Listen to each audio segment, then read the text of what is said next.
ہوئے فتنوں کا خاتمہ کیا، منکرین معجزات کو سر قلم کیا، سر قلم کرنے کے بعد اسلام کے پرچم کو پھر سے ہرا بھرا کر دیا، اسلام کے پرچم کو پھر سے بلندی حاصل ہو گئی۔ اس کے بعد عرب کی سرزمین سے سوارا، لیکن ہم بھارت میں رہتے ہیں، ہم ہندوستان میں رہتے ہیں، ہندوستان کی سرزمین عرب کی سرزمین کے سرحدی علاقے سے نہیں لگتا ہے، ہندوستان کی سرزمین بھارت کی زمین عرب سے کافی دوری پر ہے۔ جب ایک زمانہ گزر گیا، 100-200 سال 400 سال کا زمانہ گزرا، اس وقت پوری دنیا میں اسلام کی روشنی پھیل گئی، لیکن بھارت کی جو سرزمین تھی، ہندوستان کی سرزمین تھی، ہندوستان کی سرزمین میں اسلام کی روشنی تو پھیل گئی تھی، مذہب اسلام تو ہندوستان کی سرزمین پر آ چکا تھا، لیکن زمانے کے اعتبار سے جس طرح دین کو پھیل جانا چاہیے تھا، جس طرح اسلام کی روشنی پھیل جانی چاہیے تھی، اس طرح نہیں پھیلی تھی۔ اللہ کے دین کو اب ہندوستان کی زمین پر ضرورت محسوس ہوئی، اللہ کے دین کو اب ہندوستان کی زمین پر اللہ کے دین کا شمع جلانے والے کی حاجت محسوس ہوئی، تو اللہ تعالیٰ نے مدینہ شریف سے عطائے رسول بنا کر مدینہ شریف کا فرستادہ، مدینہ شریف کا بھیجا ہوا مسافر معین الدین اجمیری کو بھارت کی سرزمین پر بھیجا کہ معین الدین اجمیری اب تمہاری ذمہ داری ہے، جو پیغمبروں کی ذمہ داری تھی، جو رسولوں کا کام تھا، جو انبیاء کا کام تھا، اللہ کے احکامات کو عام کرنا، دین و اسلام کی تبلیغ کرنا، ہندوستان کی سرزمین پر چلے جاؤ، وہاں جا کر دین و اسلام کی تبلیغ کرو۔ خواجہ غریب نواز جب ہندوستان کی سرزمین پر تشریف لائے، آنے کے بعد آپ نے راجستھان کی سرزمین پر اپنا بوریا بستر رکھا اور وہیں سے بیٹھے بیٹھے پورے ملک میں، پورے بھارت میں، پورے ہندوستان میں اسلام کی روشنی کو پھیلایا، دین و اسلام کی روشنی کو اس قدر پھیلایا کہ لاکھوں کی تعداد میں آپ کے دست حق پر لوگ داخل اسلام ہو کر اپنے آپ کو مسلمان بنایا اور کہلوایا۔ پورے ہندوستان میں گھر گھر میں اسلام کی روشنی پھیل گئی، پورے ہندوستان میں مسلمان آباد ہو گیا۔ اس کے بعد پھر کئی سو سال کا اب ہندوستان میں دین و اسلام کی روشنی پھیل چکی ہے، اللہ کے احکامات جاری ہو چکے ہیں، شریعت کی تعلیم ہو چکی ہے، اسی انسانوں کی تبلیغ اور تعلیم کا کام ہو رہا ہے، لیکن اس کے بعد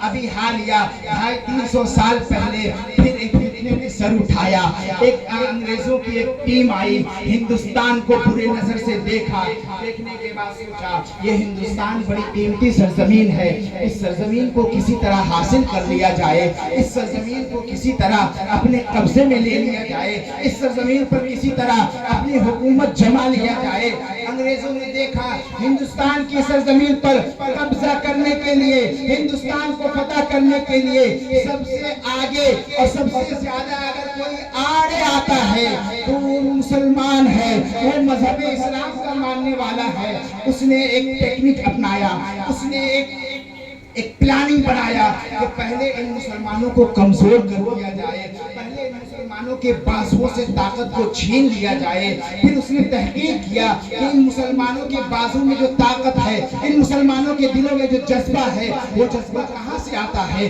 یہ بازوؤں میں طاقت کہاں سے سمائی ہے۔ جب اس نے ریسرچ کیا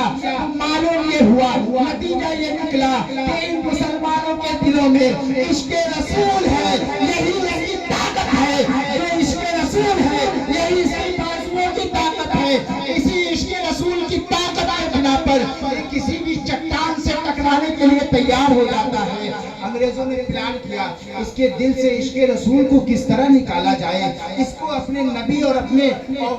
اولیاء کرام کی جماعت سے اس کو دور کیسے کیا جائے۔ اس نے پلان بنا کر کچھ ملوں کو، کچھ مولویوں کو خریدا، انگریزی ریال کے بوریوں کو جب کھولنے کے بعد کچھ مولویوں کو خرید کر ہندوستان کی سرزمین پر ہندوستان کے مسلمانوں کے دلوں سے عشق رسول کی قیمتی جوہر کو چھیننے کے لیے ایک اشرف علی تھانوی کو پیدا کیا، اسماعیل دہلوی کو پیدا کیا، قاسم نانوتوی کو پیدا کیا، رشید گنگوہی کو پیدا کیا، یعنی اس کی ایک جماعت، ایک طبقہ بنا کر اس کو ایک پلان دے دیا کہ جس طرح ہو اس مسلمانوں مسلمانوں کے دلوں سے عشق رسول نکل جانا چاہیے، مسلمانوں کے دلوں سے اولیاء کرام کی محبت ختم ہو جانا چاہیے۔ جب مسلمانوں کے دلوں سے عشق رسول ختم ہو جائے گا، اولیاء سے اولیاء کرام کی محبت ختم ہو جائے گی، یہ مسلمان کمزور ہو جائے گا۔ جب مسلمان کمزور ہوگا تو ہم بھارت پر آسانی سے اپنا قبضہ جما لیں گے۔ ہوا بھی یہی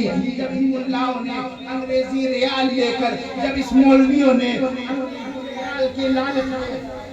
کتابوں کو لکھنا شروع کیا، تعلیم و تربیت کا کام شروع کیا، لوگوں کو بتایا دیکھو تمہارے دل میں جس کی محبت ہے، جس کے عشق کا شمع روشن ہے، وہ تو مر گئے، وہ تو مر کے مٹی میں مل گئے، اب وہ زندہ نہیں ہے، تم انہیں کیوں پکارتے ہو؟ دیکھو یہ اولیاء کرام کے مزارات ہیں، یہ مزارات میں کچھ نہیں ہے، ان کا کوئی یہ انتقال ہو گئے، اب اس دنیا سے چلے گئے، ان کا کوئی اختیار نہیں، یہ تمہاری باتیں نہیں سنتے، یہ تمہاری مدد نہیں کرتے۔ اس طرح تبلیغ کا کام شروع کیا، کتابوں کو لکھنا شروع کیا، رسول اللہ کے اختیارات پر، رسول اللہ کے علم غیب پر، اولیاء کرام کے وجود پر، اولیاء کرام کے کمالات و کرامات پر جب کتابوں کو لکھنا شروع کیا، تقریریں کی، تبلیغ کا کام شروع کیا، ہوا بھی یہی کہ مسلمانوں کا ایک بڑا طبقہ، مسلمانوں کی ایک بڑی جماعت اس کے اس گمراہ کن باتوں کے چکر میں آ کر گمراہ ہو گئی۔ اب باپ بیٹے میں فساد ہونے لگا، باپ کہتا ہے میں غلام رسول ہوں، بیٹا کہتا ہے رسول کا غلام ہونے سے کوئی فائدہ نہیں، رسول کا غلام ہونے سے کوئی فائدہ نہیں۔ کبھی بیٹا کہتا ہے اولیاء کرام ہماری مدد کرتے ہیں، تو باپ کہتا ہے ان اولیاء کو کوئی اختیار نہیں۔ یعنی یہ ہوا کہ پوری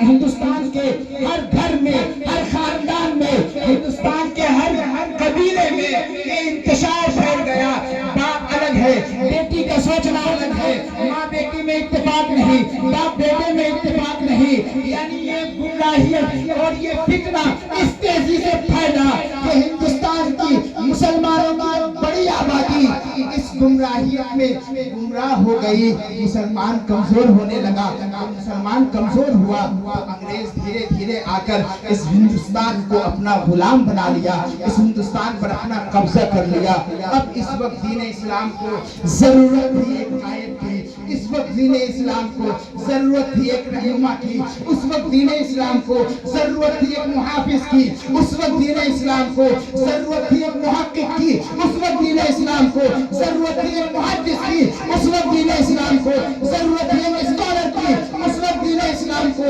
ضرورت تھی ایک سائنسداں کی، اس وقت دین اسلام کو ایک ایسے شخص کی ضرورت تھی جو ایک نہیں، دو نہیں، واہ واہ واہ، نعرہ تکبیر، نعرہ رسالت، سارے لوگ شریک ہو جائے، نعرہ تکبیر، نعرہ رسالت، جس نے اعلیٰ حضرت کانفرنس، نعرہ تکبیر، نعرہ رسالت۔ اس وقت دین اسلام کو ضرورت ہے ایک ایسے قائد کی، ایک ایسے رہنما کی، ایک ایسے محافظ کی جو ذات ایک ہو، شخصیت ایک ہو، جسم ایک ہو، جان ایک ہو، لیکن ایک نہیں، دو نہیں، چار نہیں، 5 10 نہیں، بلکہ 55 علوم پر مہارت تام برتتا ہو اور 107 علوم سے زائد علم کا جاننے والا ہو۔ ایک ایسی شخصیت کی ضرورت تھی، تو پھر اللہ نے اپنی قدرت سے نبی کی عطا سے، خواجہ کی دعا سے، مخدوم کی دعاؤں کا سبرا بنا کر بریلی شریف میں مولا تقی علی خان کے گھر میں احمد رضا خان کو بھیج کر پوری دنیا انسانیت پر ایک ایسا احسان فرمایا کہ جب وہ عالم وجود میں آئے، عمر کم ہے، جان ایک ہے، جسم ایک ہے، نام ایک ہے، کام بہت سارا ہے،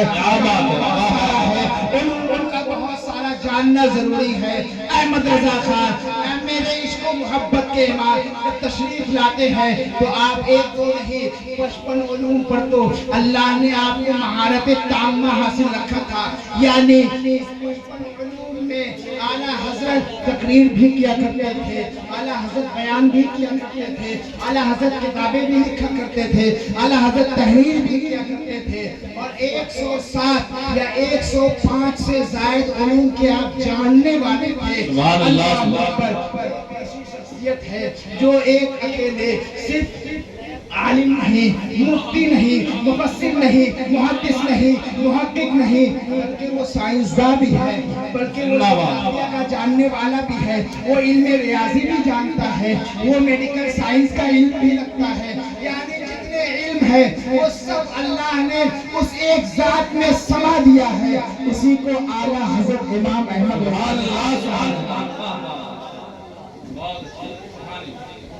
کو بتاؤں۔ اس وقت جب بریلی کے امام تشریف لائے تو آپ نے دیکھا کہ ہمارے پاس وقت کم ہے۔ ابھی میں نے کہا تھا نا چچا، آپ کو کہا تھا نا کہ انسان اپنی زندگی میں جو کچھ سوچتا ہے ضروری نہیں وہ سب کر جاتا ہے، کچھ تمنائیں دل میں رہ جاتی ہے اور انسان قبر میں چلا جاتا ہے، لیکن بریلی کے امام کی زندگی کو ملاحظہ کیجئے، میرے امام اعلیٰ حضرت فاضل بریلوی کی زندگی کو ملاحظہ کیجئے۔ زندگی بہت کم ہے، وقت بہت کم ہے، کام بہت زیادہ ہے، کبھی فتنوں کا خاتمہ کرنا ہے، کبھی فتویٰ دینا ہے، کبھی تبلیغ کرنی ہے، کبھی تقریر کرنا ہے، کبھی کتابیں لانا ہے۔ کہا جاتا ہے 24 گھنٹے میں اعلیٰ حضرت میرے سرکار 24 گھنٹے میں 22 گھنٹہ جگے رہتے تھے، اور 22 گھنٹہ میں وہ کبھی فتویٰ لکھتے، کبھی کتابوں کی تصنیف کرتے، کبھی تحریر لکھتے، کبھی قرآن کی تفسیر لکھتے، کبھی قرآن کا ترجمہ لکھتے، یعنی 22 گھنٹہ کام ہے، زندگی میں 2 گھنٹہ ہی آرام ہے، اور اس 22 گھنٹہ کام روزانہ کر کے اپنی ساری زندگی کی ساری تمناؤں کو اللہ کی راہ میں سپرد کر دیا، اور زندگی کا ہر لمحہ دین اسلام کی خدمت کے لیے قربان کر دیا، اور پوری زندگی دین اسلام کی خدمت کرتے ہوئے وہ اس دنیا سے چلے گئے۔ اسی بریلی کے امام کی بارگاہ میں، اسی عشق و محبت کے امام کی بارگاہ میں، اسی میرے سرکار کی بارگاہ میں آج ہم اور آپ اپنی خراج عقیدت پیش کر رہے ہیں۔ بریلی